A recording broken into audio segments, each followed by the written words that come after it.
It's their first taste of freedom. Researchers are releasing several Przewalski horses into the wild. It's the only truly wild horse on Earth. December 1986. 11 horses step off a cargo plane onto a desert, so dead local ranchers had stopped calling it land. They called it the place where nothing grows, no grass, no water, winters that hit 40 below. China had just spent millions flying these zoo-born animals halfway around the world to dump them here. And every serious ecologist on the planet called it a death sentence. A BBC crew flew in to film the release. They packed up and left after 2 days, certain they were watching a disaster in real time. What those 11 horses did next, no one believed was possible. This project is part of a quarter-century-long effort that began when 4 wild horses were brought to a zoo, the purpose of being freed to the wild. 11 horses against a dead desert, because these are not ordinary horses. They are Przewalski's horses, the last truly wild horse species left on Earth. Extinct in this region for 17 years, the Chinese government has just spent millions of dollars to fly them halfway around the world, from zoos in East Germany and the United States, and then dump them into a desert that is swallowing 3,000 square kilometers of new ground every single year. Top ecologists are already calling the project a death sentence. These are animals that have spent their entire lives eating hay from buckets and drinking from automatic waterers. Now, they are being dumped into a place where winter temperatures crash to minus 40 degrees Fahrenheit and summer peaks hit 104. The nearest water source can be 15 kilometers away, buried under 4 inches of solid ice. The horses themselves look almost alien. Stocky builds, stiff mohawk manes that stand straight up like a horse from a children's drawing, faint zebra stripes running down their legs. They look less like modern animals and more like the cave paintings our ancestors scratched into rock walls 40,000 years ago. These are Przewalski's horses, the only wild horse species left on Earth. Desert survival experts give them maybe a 15% chance of surviving the first winter. One ecologist, writing in Nature magazine, calls the entire project throwing good money after dead soil. Local officials in Junggar County are already drafting public statements explaining the inevitable disaster. And to understand why anyone would attempt something this insane, you have to understand what the Junggar Basin had actually become by 1986. Because this was not just another conservation story. This was about saving an entire region of China from becoming completely uninhabitable, a wasteland that was eating China. The Junggar Basin was not always a wasteland. For 10,000 years, wild horses had roamed these steppes. The entire ecosystem had evolved around their hoofbeats. And then, in 1969, they vanished. Not gradually, completely. The last confirmed sighting was logged by a Soviet geological survey team. A few hoof prints in dried mud, a handful of tan hairs caught on desert grass. After that, silence. And here is the part nobody saw coming. What followed was an ecological collapse on a scale that shocked even the most pessimistic scientists. Without horses pounding the surface, the soil hardened into something researchers started calling biological concrete. Rain would still fall on the region, 4 to 6 inches every year, but instead of soaking into the ground, water would sheet across the impermeable crust and evaporate within hours. Seeds could not push through the surface to germinate. Nitrogen levels crashed so dramatically that by 1974, scientists were comparing soil samples from the basin to lunar dust. The material was still there. The grains of sand and silt still looked the same under a microscope. The basin had simply gone biologically dead, and then the desert started moving. Satellite imagery from 1982 showed the Gobi expanding at 70 kilometers per decade, swallowing grasslands, villages, and farmland whole. Highways had to be relocated. Train lines were being buried. Beijing, more than 1,000 miles away, was getting hammered by dust storms that lasted for days at a time. And get this, in March of 1983, a single storm dumped 43,000 tons of Junggar Basin topsoil on the Chinese capital in less than 72 hours. Hospitals reported a 300% spike in respiratory emergencies. People were choking on a desert they could not even see, breathing in the ground from a place 1,000 miles away. So, China tried everything. The Green Great Wall Project, launched in 1978, aimed to plant a forest barrier 4,500 kilometers long across the country's northern frontier. But here is the catch. The trees needed more water than the desert could provide. Water tables that had been stable for centuries dropped by 12 meters in some regions. The trees themselves, planted in neat rows like soldiers, started dying from the bottom up as their roots failed to reach the falling water. Whole villages had to be relocated when their wells ran dry. Engineers tried sand-fixing grids made of straw. They tried planting drought-resistant shrubs. Nothing held the line. By 1985, the situation was a full-blown crisis. Agricultural productivity in Xinjiang province had fallen by 34%. The desert was closing in on Beijing faster every year. Computer models projected that at the current rate, the Chinese capital itself would be borderline uninhabitable by 2050. And that is the disaster a small group of Chinese ecologists, led by a researcher named Yang Jianming, was staring at when they walked into a government meeting in 1985 and proposed something that sounded like fantasy. Yang stood in front of officials who had spent 2 decades watching tree after tree die, watching wells run dry, watching the dust eat their capital, and he told them to stop. Stop fighting the desert with bulldozers and tree farms, bring back the animal that had kept this place alive since the last ice age. Bring back the wild horse. The room, by every account, did not love this idea. But the numbers were so bad, the failures so total, that within months his plan was approved, which left exactly one question hanging in the air. How could zoo-born animals, fed by humans for 3 generations, survive a place that was eating cities? The last truly wild horse. The Przewalski's horse is not just any horse. Look at its DNA, and you will find 66 chromosomes instead of the 64 that every domestic horse has. It is the only horse species on Earth that has never been domesticated, never broken, never tamed. While humans were breeding Arabians for speed and Clydesdales for muscle, Przewalski's horses stayed exactly as they had been when our ancestors were painting them on cave walls in the deep past. They are a living window into the Ice Age. The Przewalski's horse is genetically different and the only true wild horse subspecies. But here is the wild part. By 1985, the window was nearly closed. Only about 900 of these animals existed anywhere on the planet, and every single one of them was in a zoo. The entire species traced back to just 12 to 14 individuals captured between 1899 and 1903 by Russian explorers working on commission for European zoo collectors. After World War II, the global population hit rock bottom at 31 horses, with only 9 of them capable of reproducing. At one terrifying point, the species survived in just 2 places on Earth: the Munich Zoo and the Prague Zoo. Every living Przewalski's horse alive today carries that genetic bottleneck in its cells, a chromosomal scar from coming within inches of disappearing forever. The fact that there were any left to send to China in 1986 was by itself a small miracle. China's plan, drafted in 1985 and launched in 1986, had 3 phases. First, import horses from Western zoos and acclimatize them at a new breeding center built in Jimsar. Second, transition them into massive semi-wild enclosures, essentially teaching zoo animals how to be wild again. Third, release them into the Kalamyli Nature Reserve, 4,000 square kilometers of some of the harshest terrain in Asia. Among the first horses moved into the Jimsar enclosures was a young stallion with a clean white blaze running down his face. The keepers named him Hong.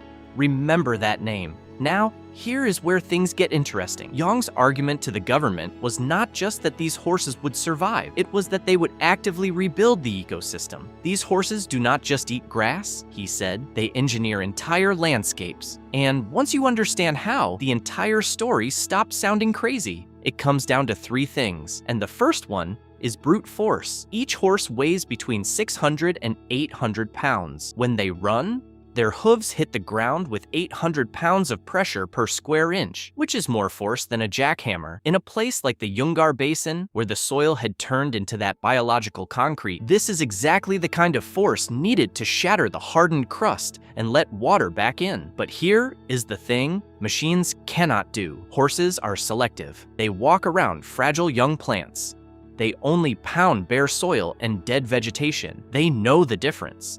Then there is the way they move. GPS tracking would later reveal that Przewalski's horses travel about 15 kilometers a day in what mathematicians call fractal patterns. They graze intensively in one spot for hours, then suddenly relocate miles away, then circle back. It looks random. It is not. This pattern creates a disturbance mosaic. Short grass here, tall grass there, bare patches in between. Each tiny microhabitat ends up supporting different species of insects, birds, and small mammals. The horses are not just eating, they are designing a patchwork. And get this, the third thing is the part that sounds the most absurd.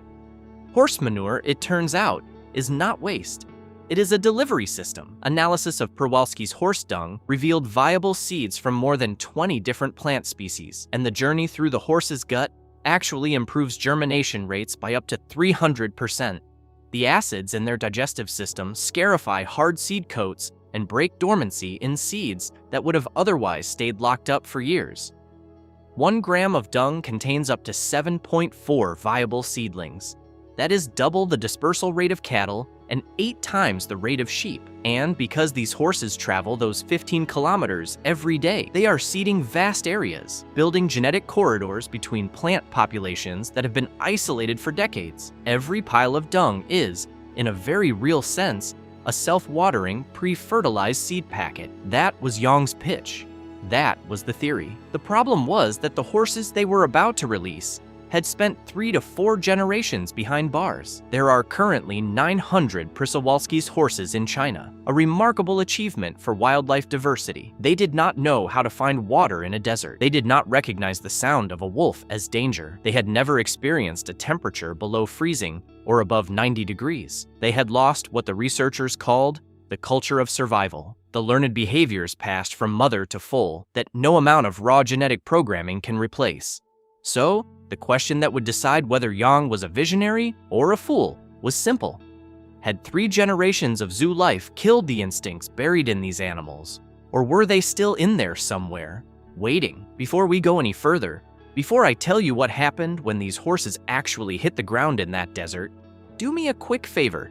If you are finding this story interesting, hit that subscribe button and tap the bell. We dig into stories like this one every single week. The kind of stories that rewrite what we thought we knew about how the natural world actually works. And the next part of this story is the part nobody believed was even possible. What those zoo-born animals did in their first winter, what one stallion did on day 8 of the release, and the number researchers eventually calculated for what a single one of these horses is worth to the planet. Stick with me, the payoff is coming, a winter that should have killed them. The first months at Jimsar were a fight that nearly proved the critics right.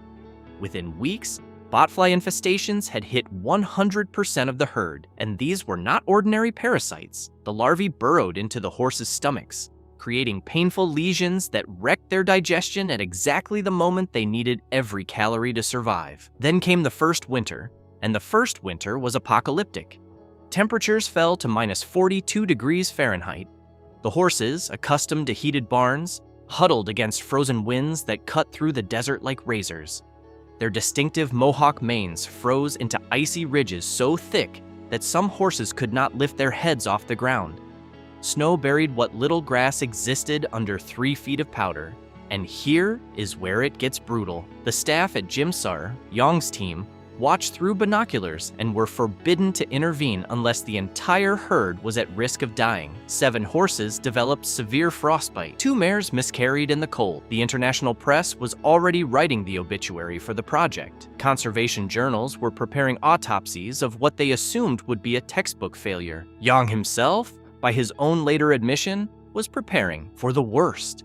But something else, something nobody had scripted, was beginning to happen out on the frozen steppe. The stallions started breaking the ice with their hooves to reach the water beneath, a behavior never observed in captivity in any zoo anywhere. The mares started forming protective formations around their foals during storms, using their own bodies as windbreaks and rotating positions when one mare got too cold. The horses learned to dig through snow with a sweeping motion of their front legs, uncovering grass that no domestic horse would have ever thought to look for. They started reading the wind, recognizing which slopes had been swept clear by the cold, and which had banked deep with snow. And that is putting it lightly. They were not just surviving, they were remembering. Generations of zoo life had not erased what was written in their bones. The instincts were still there, dormant, waiting. The desert was waking them up. By the spring of 1987, the change accelerated past anything the project had projected. Grass species that had not been seen in the basin for 17 years started sprouting in the areas where the horses had grazed. Compensatory growth, the phenomenon where grasses grow back faster and thicker after being clipped, increased biomass by 43% in grazed areas compared to ungrazed controls. The horses were not destroying the land. They were stimulating it. The soil itself began to change in ways that stunned the scientists monitoring it. In that first year alone, moisture retention jumped 23%. Not because the rain had increased, not because the climate had shifted, but because the horses' hooves had hammered roughly 10,000 tiny craters into every hectare of land. Each one of those depressions became a miniature reservoir catching precious rainwater that would have otherwise sheeted off the hardpan and evaporated within hours. The horses were rebuilding the basin's plumbing, one footstep at a time. The second year brought another shock. Nitrogen levels surged 37%. The horse manure was not just fertilizing the soil, it was reintroducing the gut bacteria the soil had been missing for decades, an entire microbial community that had vanished when the wild horses vanished. By the third year, botanists were documenting something that should have been impossible. 22 plant species had returned from nowhere. Their seeds apparently had been lying dormant in the soil for nearly 2 decades, waiting for the right conditions to germinate. The basin had not been dead. It had been sleeping, waiting for the one species that knew how to wake it up. But here is the deal. One winter survived is not a population restored. The horses still had to do it again and again. And the second winter, when it came, was going to test whether that first miraculous season was the beginning of something real or a one-time fluke. The ecosystem wakes up. It was not a fluke. The horses survived the second winter, and the third, and the fourth. And once the plants came back, everything else followed. Dung beetles, absent from the basin for 15 years, returned by the millions. They buried horse manure, further enriching the soil, accelerating the recovery loop. Field surveys started counting 43 insect species that had not been recorded in the region for decades. The insects pulled in the birds. Larks, wheat ears, and sand grouse moved in to feed. Small mammals followed the birds. Gerbils, pikas, ground squirrels, and then the predators came back. Foxes, steppe eagles, even the occasional gray wolf began to show up on the camera traps. Each new species added another layer of complexity, another feedback loop driving the recovery forward. By the late 1990s, the herd at Jimsar had grown enough and the basin had recovered enough that Yong's team made a decision that would have sounded insane a decade earlier. They were going to take the fences down. In August 2001, the project entered its boldest phase. 27 horses were selected for full release into the Kalameli Nature Reserve. No fences, no supplemental feeding, no human intervention of any kind. Just horses in 4,000 square kilometers of desert that had not seen their kind in 32 years. Among the 27 was Hong, the stallion with the white blaze, now fully grown and leading his own harem. The scientists fitted GPS collars, set up camera traps, and held their breath. For the first week, the horses stayed within 500 meters of the release point, almost as if tied to invisible chains. They drifted in circles. They grazed nervously. They kept looking back toward the pens. And then came day 8. Day 8. It was just after dawn. The wind, according to the field notes, was running steady out of the northwest. The GPS team at the monitoring station was watching the screen mostly out of habit at that point when one of the dots on the map started moving. Then the dots around it started moving. Hong was on his feet, and his herd was falling in behind him. He did not drift. He did not graze. He walked north in a straight line, like he knew exactly where he was going. The dots kept moving. 5 kilometers, 10, 15. The monitoring team started making phone calls. By the time Hong stopped, he had led his harem 30 kilometers north to a water source that did not appear on any of the project's maps. Nobody had told him it was there. No previous generation of his bloodline had walked that road in his lifetime. He simply knew. The team drove out the next morning to confirm what the GPS had already told them, and there it was. A spring-fed pool, half frozen, tucked against a low ridge. Hong was standing next to it, like he had been visiting it his whole life. How he knew remains one of the great unsolved mysteries of the operation. Some ancestral memory, some scent on the wind, some pattern in the geology that horses can read and we cannot. Within a month, the horses had carved out territories. The stallions were marking boundaries with dung piles placed deliberately on raised ground. Natural foaling rates hit 87% higher than what most zoo populations could achieve, and the foals being born out there in the wild were displaying behaviors captive-born horses simply do not show. They could distinguish 23 different plant species by smell. They responded to the shadow of a golden eagle by freezing instantly. They grew thicker winter coats than their parents. And the landscape change was now visible from space. Satellite imagery showed green patches expanding outward from the horses' core territories, like slow-motion explosions. The water table, which had been dropping by 3 centimeters every year since 1970, stabilized in 2003. And then it started to rise. The horses had switched back on a hydrological pump that had been off for a generation, the number that broke the model. What was happening in the Junggar Basin shattered everything China thought it knew about fighting deserts. For 25 years, the Green Great Wall had been built on one premise: plant trees to stop the sand.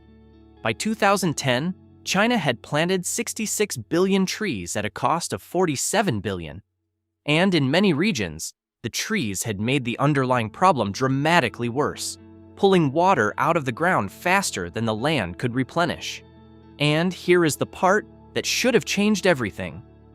While China's massive tree planting program was literally drinking the desert drier, the horses were doing the opposite. They were bringing the water back. Their hooves were creating infiltration points that let rare rainfall penetrate deep into the soil instead of evaporating off the crust.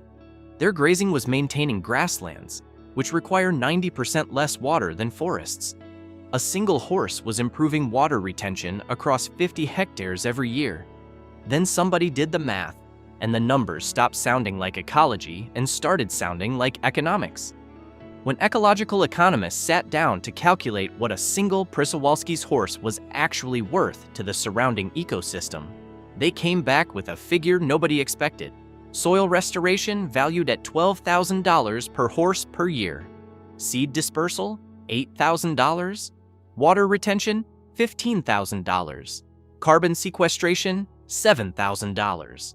Biodiversity support, $5,000. Total, $47,000 per horse per year. When they ran the cumulative number, the economists were the next ones, after the BBC crew and the conservation journals, to need a second look at their results before they trusted them. Because by 2023, those 11 horses had become 534. The herd was effectively managing 26,700 hectares of land, an area larger than many national parks, generating $25 million in ecological benefits every single year.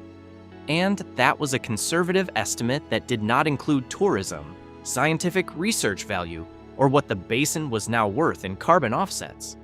Among those 534 horses by then were Hong's descendants, dozens of them, scattered across the reserve in harems of their own. The dead soil they had been released onto now supported over 20 species of plants that had not grown there in decades. And the desert that had been expanding by thousands of square kilometers every year was now retreating, pulling back at a rate of 47 hectares every year in the zones where these horses roamed. The model spread fast. Mongolia released horses in Hustai National Park in 1992, and by 2023, the population there had hit 490 individuals, with the surrounding steppe showing the same restoration patterns as Xinjiang. Kazakhstan launched its Golden Steppe project in 2024, transporting horses from Prague and Berlin into the Kostanay region. 8 years later, there were more than 100. Now nearly 1,000 have been released to roam Central Asia. Russia has been quietly studying the Chinese data. Each project kept proving the same principle. You cannot engineer an ecosystem from the top down with human designs and concrete. You have to restore it from the bottom up with evolutionary solutions that have already been tested over thousands of years. China is now expanding the Kalamili Reserve by another 350 square kilometers. The official goal is 2,500 wild horses by 2040. The computer models suggest a population that size could restore more than 100,000 hectares of degraded land, lock up 43,000 tons of carbon every year, and support more than 300 species of plants and animals that currently exist nowhere else in China. If they pull it off, the Junggar Basin will become the first desert in human history to be reversed. Not by planting, not by irrigation, not by engineering, but by the hooves of wild horses. The 11 animals that stepped off that cargo plane in 1986 were not just a few endangered animals being relocated. They were a biological technology refined by evolution over hundreds of thousands of years, capable of designing and maintaining an entire landscape. We just had to remember how to switch it on. We just had to stop trying to do it ourselves and let the experts, the ones with hooves, take over. The Przewalski's horses force us to ask an uncomfortable question. How many of the environmental disasters we are facing right now could be solved by bringing back the original engineers we drove to extinction instead of throwing trillions of dollars at human-designed fixes that do not work? The bison that shaped the American prairie, the wolves that maintain the forests of Europe, the elephants that garden the savannas of Africa. We have spent the modern era trying to engineer nature. Nature had already engineered the solution. We just killed it, and then we forgot the recipe. Drop your thoughts in the comments below. If you could bring back one extinct ecosystem engineer anywhere on Earth to repair land we have ruined, which species would you choose and why? I read every comment. And if you want more stories about animals that have literally reshaped continents, the subscribe button is your next click. The next story we are working on might be the wildest one yet.